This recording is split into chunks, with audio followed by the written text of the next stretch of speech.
أعزائي المشاهدين، نحن الآن في مجلس القضاء الموحد. لعب النظام منذ أول الأحداث على وتر الطائفية. قال فرعون: إني أخاف أن يبدل دينكم أو أن يظهر في الأرض الفساد. استعان النظام بالمرتزقة من إيران وحزب الله، فسطروا له شرطا قبل أي إجرام. قالوا: إن لنا لأجرا إن كنا نحن الغالبين. وافق النظام على شرطهم كي ينقذ عرشه. قال فرعون: نعم، وإنكم لمن المقربين. الموقوف أحلام خطاب من مدينة نبل ذات الأغلبية الشيعية، والتي تقع بالقرب من مدينة تل رفعت على الطريق الدولي الواصل بين حلب وتركيا. جند النظام أهالي نبل والزهراء إلى جانبه، زارعا في عقولهم أن أهالي الريف الشمالي سيذبحونكم ويقتلون أطفالكم ويستحيون نساءكم. ولم يسأل النظام نفسه لماذا لم يقم أبناء هذا الريف باتباع سياسة فرعون منذ زمن بعيد. هناك الكثير من سكان نبل والزهراء قد زوجوا بناتهم إلى أناس من قرى مجاورة، وها هي أحلام قد تزوجت من رجل سني وعاشت معه حياة هادئة وأنجبت له طفلا.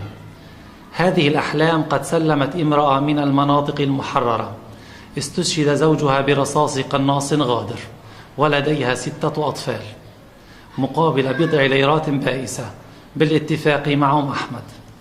بيد أن أحلام المطمئنة الواثقة بأن جريمتها سوف تبقى مجهولة وقعت بأيدي الجيش الحر الذي قام بدوره بتسليمها للقضاء الموحد. مرحبا بك يا أحلام. اسمي أحلام محمد خطاب من نبل، عايشة في حلب منطقة الفردوس. وهويتي موجودة.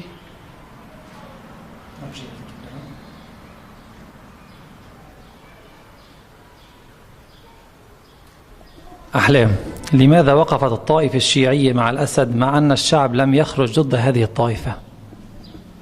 أنا يعني اللي عرفته واللي سمعته من أهلي ومن أهل نبل اللي قعدت معهم، بأنه هاي معركة الحسين رجعت، بأنه يعني لازم بقى ناخد بتار الحسين، وهلأ يعني يرجعوا يوقفوا على أجران وياخدوا حقه بهالمبدأ، شغلة شيعة وسنة. لحتى أكتر الأحيان طلبوا مني إنه أتطلق من جوزي لأني سنة. مين طلب منك تطلقي من جوزك؟ أهلي، أبوي، أخوتي، خلقه، لحتى يعني أولاد عمه لأبوي لاموه بأنه أعطيت بنتك لواحد سني. نفروني من عيني على أساس على هالمبدأ إنه ياخدي واحد سني، بس طلقتي منه أنت بنتنا. ألم تدرك الطائفة الشيعية بأن النظام مهما كان قويا يمكن أن يسقط، وأن الشعب باقي والأرض خالدة؟ هن لهاللحظة محاسبين حالهم لا هن اللي يفوزوا في هالشغلة، يعني لحد الآن مفكرين إن هن راح ينتصروا. أي محاسبين إنه هن بيقولوا يعني الحكم بده يضل 400 عام للشيعة، بتستلم الحكم وهي بدها تضل 400 عام فيه. مين قال لكم يضل الحكم 400 عام؟ في الشيخ السيد عبد المطلب، هذا من ضيعة الزهراء اللي بيفدي على الشباب. هو يعني في شيخ هو بيعطي السيد ايه الشيخ عبد المطلب بيقولوا له، ايه هو اللي بيفدي على الشباب، ووقت اللي بده يطلعوا هو اللي يعني بيعطيهم القرارات والاحاديث وقت بصير اجتماعات بهيك امور.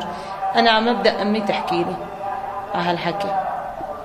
شو الوضع عندكم بنبل حسب معلوماتك؟ حسب معلوماتي يعني حكيت مع امي اخر مره انه اكل ما عندهم، محصورين، صاير عليهم حصار، والطيران اللي عم بنزل لهم الاكل، عم بجيب لهم الادويه، الطيران عم بنزلهم على حلب، طيران طالعون، وقت الحدا بيستشهد بمناطق النظام بياخذوه بالطيران.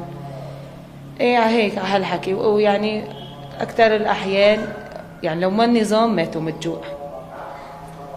أحلام، أنت سلمتي امرأة، ألم تدركي خطورة تصرفك؟ أنت أم، وهي أم ولديها 6 أطفال. ألم تدركي خطورة هذا العمل الذي أقدمت عليه؟ ما السبب إلى ذلك؟ ما كنت بوعي، استغلوني.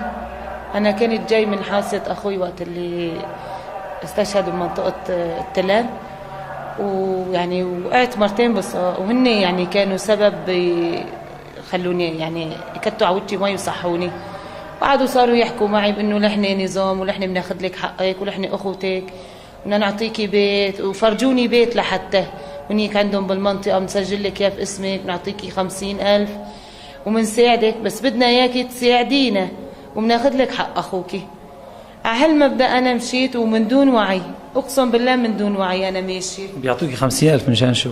من شان اذا جبت لهم مرة من جيش حر عم تشتغل من جيش الحر، اذا عم تشتغل مثلا عم تروح مناطق النظام بتصور لهم انه هي من جيش حر، قالوا لنا قتل حلال هي. واذا واحد من جيش الحر قال بيعطونا عليه 100,000. مين افترني قتل حلال؟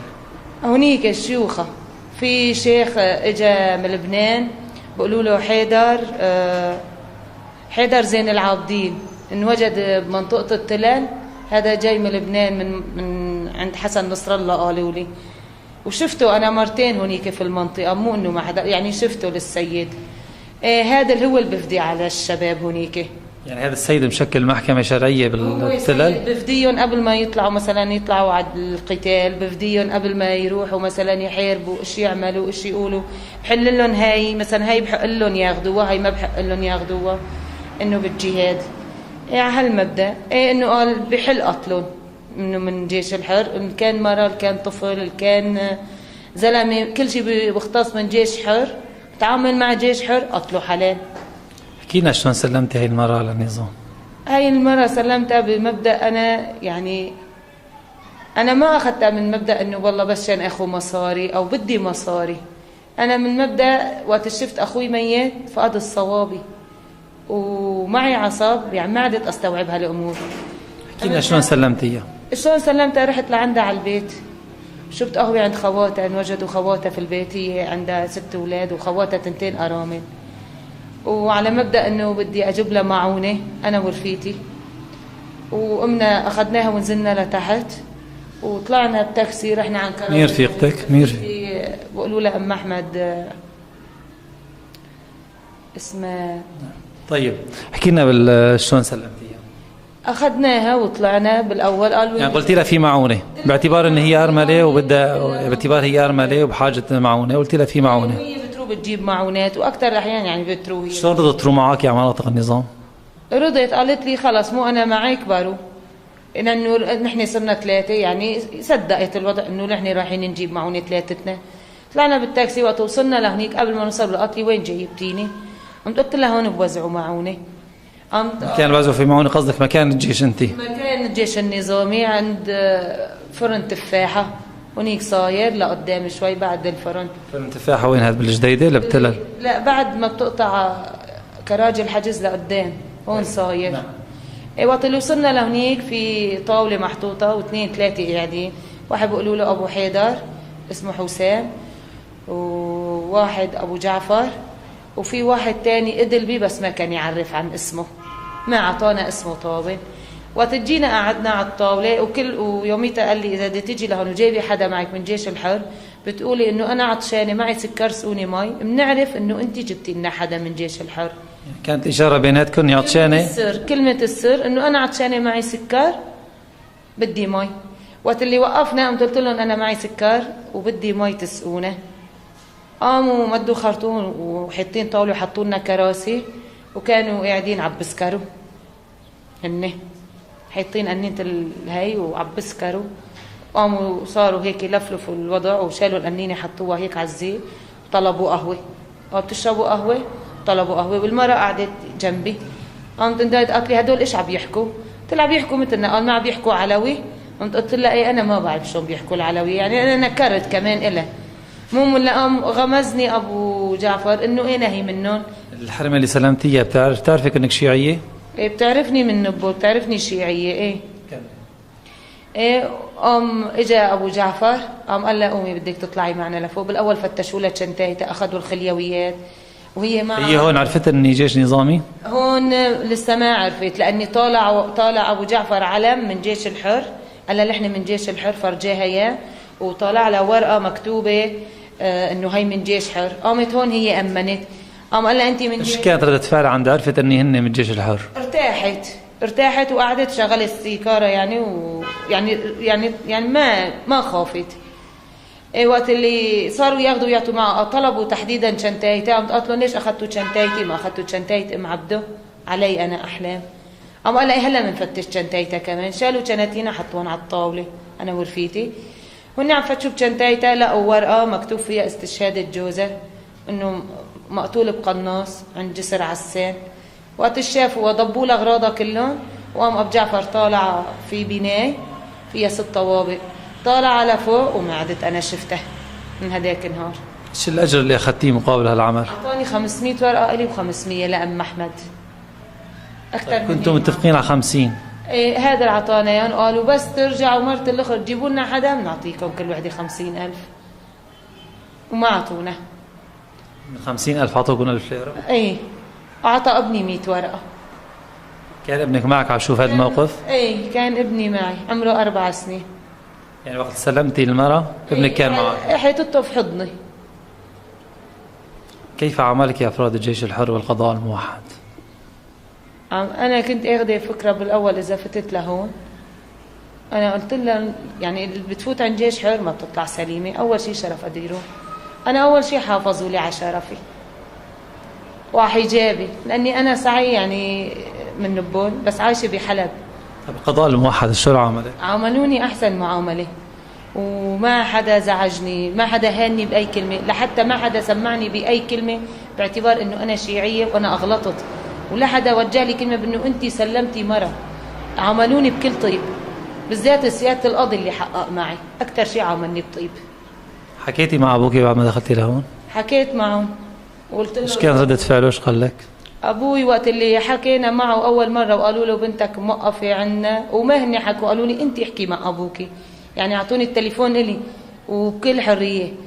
قلت له يبقى انا موقفه عند جيش الحر وهيك هيك سويت. قام قال لهم عدموها ما بدي اياها. سمعتي في دانك ابوك هيك قال؟ سمعت ومفتوح الانترفون وعم بسمعوا الكل، وكلهم تاثروا في حالتي وكلهم زعلوا علي وكلهم يعني تاثروا بموقف انه اب عم بتخلى على بنته بهيك ظرف. ايش مقارنتك بين معامله القضاء الموحد وبين معامله ابوك الك؟ انا يعني عندي صفيت موزنتهم اكثر من موزنه لابوي، لاني المعامله عملوني اياها ابوي ما عاملني هي، الكلام الطيب والمعامله الحسنه. احلام انت ضحيتي بنفسك مشان هالنظام، النظام بيستاهل تضحيه؟ لا لا ما بيستاهل. ليش لا؟ ما هو مستاهل شيء طابع، لأن النظام هو سببنا أولي آخري. وهلا هن بحسبتهم أهل نبل هن قايمين وشايلين سلاح وعم عم بيعملوا المستحيل على هذا التمثال اللي واقفين عليه وعم بحرسوه شي ما حدا يجي يصوبه، بس هن غلطانين كثير. تمثال ايش؟ تمثال حافظ أسد اللي في نبل، عاملين عليه كتيبة خاصة شي ما حدا يفجر لهم اياه، وهذا أكبر غلط. أنا بتمنى يسلموا سلاحهم، بتمنى يجوا ويسلموا نفسهم كمان لجيش الحر عشان يعرفوا هالمعامله اللي انا تعاملتها. انت لما دخلتي على مناطق التلال شلون شفتي اوضاع الجيش النظامي؟ شلون كانت؟ الجيش النظامي حياة العامة شلون كانت؟ حياتهم العامة حطهم بس الضابط اللي قاعد جنبه تنتين، والضابط اللي قاعد في السيارة ومعه نسوان، واللي عم بسكر، واللي واقفين الشباب بس ليلطشوا البنات في المنطقة التلال عند في هون عبارة كلها لبس. هذا اللي أنا شفته، ما حدا سائل على حدا. نسمع بالإعلام أن هناك إيرانيين وناس من لبنان أو حزب الله، هل رأيتي أحد؟ ايه أنا شفت هنيك بس ما شفتي؟ شفت خلق من لبنان، شفت أكثر من شخص جايين من لبنان وهنيك. شلون عرفتي إني هدول من لبنان؟ عرفتهم هونيك، مو أخوتي في أخوي هونيك كان موجود، وفي أبوي، في خوالي، في عمامي، في خلق من ضيعتي.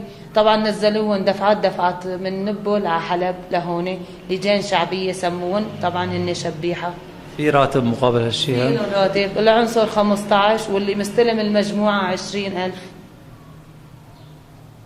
بياخذوا رواتب؟ بياخذوا رواتب وبياخذوا كل شيء، ومن عدا اللي بيطالعوا من البيوت اللي استلموها اللي اعطتهم اياها الامن. طيب هل توجد حماية للممتلكات من قبل النظام؟ يعني العالم الجيش النظامي والشبيحة باركين في البيوت، مأمنين عليها ومحافظين على الممتلكات؟ لا البيت اللي أي بني آدم بيفتح وبكسر قفله وبيفوت، سرقوا، نهبوا، باعوا، شفتي شيء قدام عينك انسرق؟ أنا مو شفت، أنا قعدت وشفت ولمست وسمعت وموجودة كنت في هيك أحداث كلها، ما حدا قال لي. ايش شفتي انسرق؟ أول شيء البيوت اللي يفوتوا عليها كل شيء هنيك كلها فنادق إجمالا جوا بالتلال، كلها فنادق وكلها يعني مفروشات تقيلة، ألبسة تقيلة، كل شيء تقيل انأخذ كله وطالع وتعبى وانباع برا مع تجار في منهم اجوا واشتروا منهم، والأمن واقف عم بتفرج وما بيقول له لا أي بني آدم مش عم بتساوي، بس الشيء اللي بتطالع المصرات عم تتقسم على على بعضهم. طيب السيد اللي عندنا هو افتالم في هالشيء هذا اللي هن عم بتصرفوا بدون علمه؟ لأني هذا مو مال السنة، هذا مال يعني السيد هو افتى بهالشيء هذا؟ أفتى في هالشيء بأنه هدول السنة، هذا الرزق اللي عم ياخذوه وهالممتلكات اللي عندهم ما هي من حقهم. طيب السيد حلل شرب الخمر كمان؟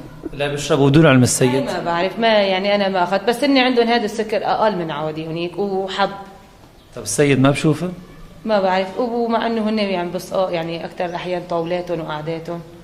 يعني أي تصرف الشباب الجيش النظامي بيرجعوا للسيد؟ أي هو اللي بأفتي لأنه بيعطيني فتاوى. أنا حضرت له مرة درس برا سمعانته فدالهم. إيش الفتوى كانت؟ اللي بدهم يطلعوا يوميتها بده يطلعوا، كانوا الشباب بده يروحوا على منطقة شيخ صعيد، قال لهم بتصلوا وبتقرأوا الفاتحة وبتنهوها على نية إنه رب العالمين يقويكم وتقتلوا فيهم العدد الأكبر من يهود بني إسرائيل، هدول يهود بني إسرائيل وقتلهم حلال. أنا هالجملة سمعتها كنت واقفة برا. ما الكلمة التي توجهين لأهلك؟ لأهلي؟ لأهلك في نبل. يعني علهم يروننا الآن. أنا بتمنى بس أمنية من أهلي بالذات من أبوي يجي لهون ويجيب أختي وأمي ويجوا لهون ويجوا على المحكمة اللي أنا فيها عشان يشوفوا اللي أنا فعلا فيه ويقتنعوا إنه ما في ظلم، والظلم طلع من هنيك ما هو من جيش الحر، وظلمون، والجيش النظامي هو اللي ظلمون، ما هو جيش الحر ظلم أهل نبل. ماذا تقولين الذي غرر بهم أمثالك؟ يعني في ناس أكيد هلأ مثلك واقعين ضحية، إيش بتقولي لهم؟ بقول لهم لا يغلطوا، لأني هالشي أرواحها من روحها ورب العالمين ما أمل بقتل النفس. نحن غلطنا ما لا تغلط، ما حدا يغلط هالغلط اللي أنا غلطته. طيب أنت أم وعندك ولد، شلون طوعك ضميرك، ضمير الأمومة تسلمي مرة عندها 6 أولاد وزوجها مستشهد وراحت معك بحجة معونة؟ يعني أنت ضحكتي عليها وقلتي لها في معونة، شلون طاوعك ضمير الأمومة؟ طيب ما ذكرتي ابنك؟ ذكرت ابني وين، بس أنا قلت لك من أول شيء أنا ما كنت بوعي، وأنا كتير يعني متأثرة على المرأة، أقسم بالله رايدة تيجي المرأة لو أنا يعني إيش ما صار يصير، ومتمنيتها ترجع ولو الدنيا خربت عشان بس تسامحني على الشيء اللي عملته فيها، وإن شاء الله ما تكون انأذيت. هي أهم نقطة. أنت ندمانة على تصرفك أحلام؟ كتير ندمانة، بالذات لأني كمان راح ابني من حضني وما حدا وقف معي، وأبوي نفرني، وأخوي ما مشي معي، عافني وسافر، وما ضل لي حدا، وما في غير القاضي اللي عم بحقق معي واقف معي. وين أخوك راح؟ سافر على لبنان. حكيتي معه؟ حكيت معه على أساس ده يساعدني، قام عافني، وأنا ندمانة كتير، والله العظيم ندمانة. حكيتي مع أمك؟ حكيت مع أمي، ما بطلع شي بيد أمي، وأنا كتير زعلانة على المرأة وضميري عم عذبني عليها، لحتى أكتر الأحيان بشوفها في نومي ما عم بحسن بنام. ايش بتقولي لابنك؟ الله يسامحني لأني بعدته عن صدري. أحلام شلون أسلوب التحقيق كان معك في القضاء الموحد؟ أول ما دخلت لهون جابونا لهون، ضليت حطوني بغرفة قعدت فيها تقريبا شي ساعة. غرفة لوحدك؟ ايه غرفة فيها تخت وفيها أغراض يعني قعدوني قاعدة بغرفة نظيفة وكويسة من وقت ما فتت على غرفة نظيفة.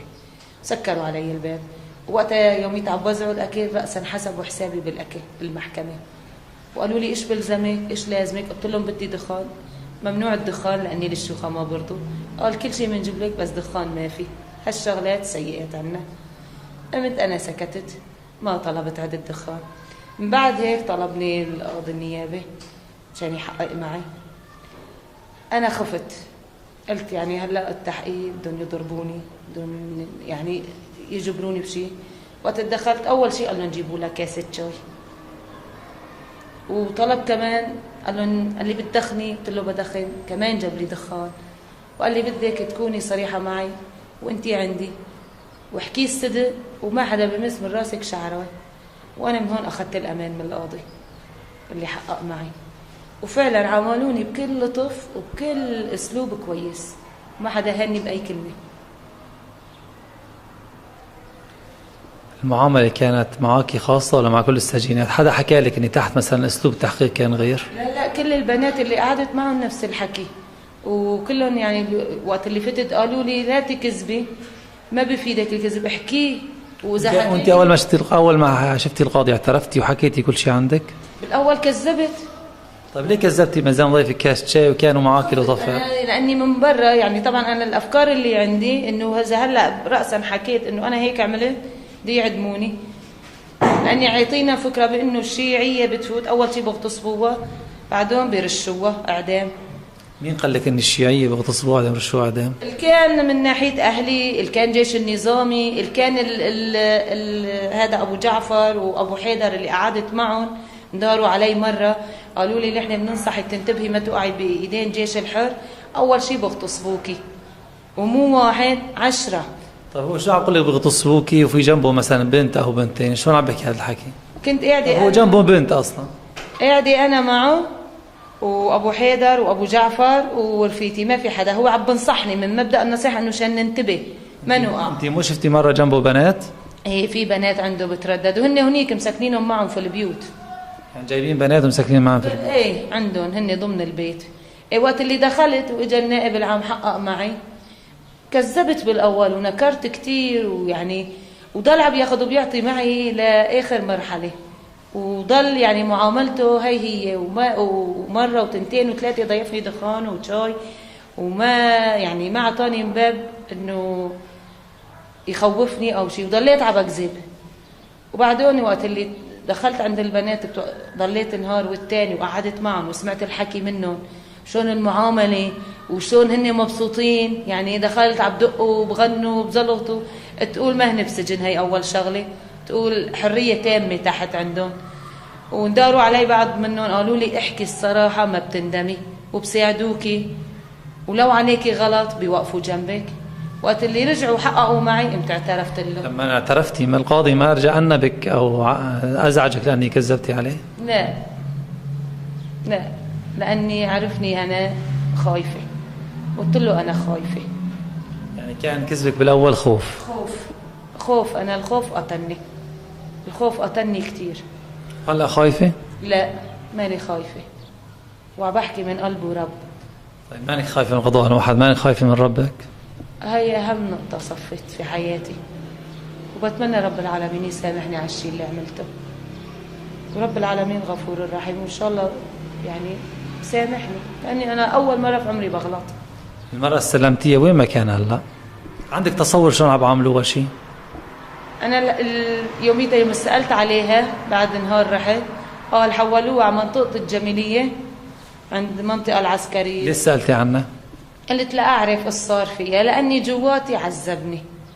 بعد ما سلمت هالشي جواتي صار يأنبني بالبيت ضمن البيت لحتى ما نمت يوميتها، ما كنت احسن انام لاني ما عندي يعني اذيه، بس الضغوطات اللي من برا والحكي والناس بالذات يعني انه شيعه شيعه شيعه شيعه قتل حلال، هذا اللي انا دهورني. طيب بعد ما سلمتيها ما كنتي مخططه تسلمي وحده ثانيه غيرها؟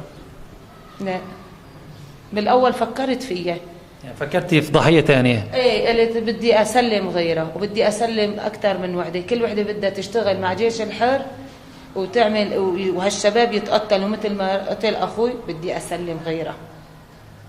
بس بعدين تراجعت عن هالشي، يعني ما حسنت أنام الليل، ضلت قدامي المرة طول الليل، يعني كتير ضميري عذبني ولهلا عم عذبني.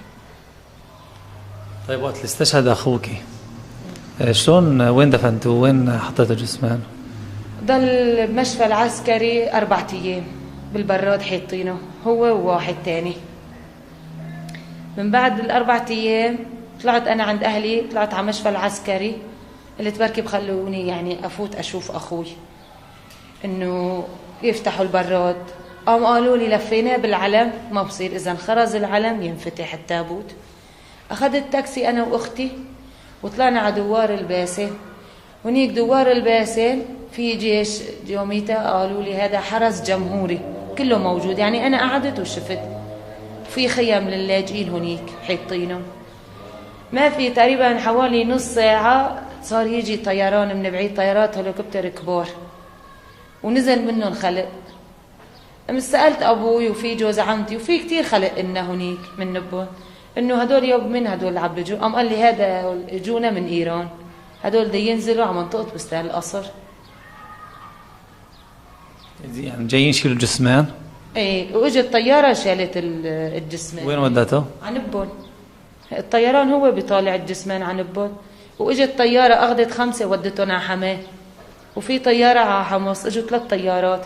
ومن بعدها اجى الطيران الإيراني، صار يفضوا الساحات في سيارات مصفصفة وفتحوا المجال، وفي هيك وقفوا مثل علم، صار يأشروا لبعضهم، صاروا ينزلوا طيارات وينزل. مين قال لك ان هذول ايرانيين؟ ابوي وفي هنيك ضباط وهيك لهم رتب واقفين كلهم عم بيستنوا، واقفين وعم يحكوا، وانا واقفه بين هالخلق، انا وامي وخواتي ومرت اخوي اللي جوزها استشهد، يعني كلياتنا، عمتي جوز عمتي كلياتنا موجودين. ابوك ايش كانت شغلته؟ ابوي كان هنيك نزل كمان شبيح، استلم كتيبه من 42 عنصر، ومنهم اخوتي وعمامي واخوالي. كلها كانت تاخذ رواتب؟ كلها ياخذوا رواتب، من عدا اللي ياخذوا من برا. من برا منين؟ من البيوت اللي ياخذوا ويبيعوا ويحطوا. اكثر شيء يعني في البيت اللي ابوي اخذه فندق، فيه شيء 9 غرف، فيه ابو. يوميتها صدفت انا عند ابوي، قال لي بدي افرجيكي شغله. نزلوني على الابو تحت هيك تحت الارض، صاير ملاقين كيس هيك كبير كله فيه مسابح عقيق. اخذوا تمنوها، يعني كل قطعه ما بعرف شد قالت تسوى. ابوي اخذها من دون ما يقول للامن يوميتها، ما قال له لاني لو بده يقول للامن هن هي بياخذوها، قام هربوهم اخذها. يعني اخذوا العقيق اللي بالفندق؟ اخذوه، ايه اخذوه. وفي بلور تحف اثري قديم، يعني كل قطعه بلور تحف يعني ما بعرف شو قد وزنوها، كمان هي طالعوها كلها تهريب. هنيك الشباب كلها بالليل طلعوا وهربوا هالاغراض من قلب الابو. هلا حاليا ابوكي وين؟ هلا ابوي بنبل، من بعد ما طالعوا اخوي دفنوه، قال ما عم بنزل الطيران لعندهم عشان يرجع ينزل على حلب، لساتهم هنيك، امي وابوي واختي، وباقي عيلتي صارت في لبنان. نلتقي مع وكيل النيابه الاول في مجلس القضاء الموحد الذي استلم ملف قضيه احلام خطاب كي يحدثنا عن الدعوة، كيفية الاعتقال والتحقيق والإجراءات القانونية متبعة في عهد الثورة مع الحرب. ما هي القوانين التي تطبق على الأرض؟ مرحبا بك سيادة الوكيل. أهلا وسهلا بكم في مجلس القضاء الموحد. نبتدئ بالصلاة على سيدنا محمد وعلى آله وصحبه وسلم، ونترحم على أرواح شهداء الثورة السورية. أحيلت إلينا أحلام خطاب والمقبوض عليها محمد من أحد كتائب الجيش الحر، وكانت الشبهات كثيرة حولهم، حول اختفاء امرأة كانت آخر ما شاهدتهم هما هاتين الامرأتين. في التحقيق الأولي كنا مع هاتين، مع أحلام ومع محمد، وجهنا إليهم تهمة اختفاء هذه المرأة، فأنكرت كل منهما هذه التهمة. أودعت نظارة سجن القضاء الموحد، وأبلغنا المرشد الدينية أن تقوم بوعظهما وتنصحهما بقول الصدق، كون كانت الشبهات تنحصر حول هاتين الامرأتين. في اليوم التالي للتحقيق، وبعد أن تفهمت أنهم هما في مأمن وهم غير الذي كانوا يتصورونه من اغتصاب للنساء وتعذيب في السجون، فقامت أم أحمد بسرد وقائع اختلافات هذه الامرأة، وأعلمتنا أنها هي والمقبوض عليها أحلام قد غرر بهم من أحد حواجز الأمن العسكري في منطقة المشارقة، وقاموا بتسليم هذه المرأة.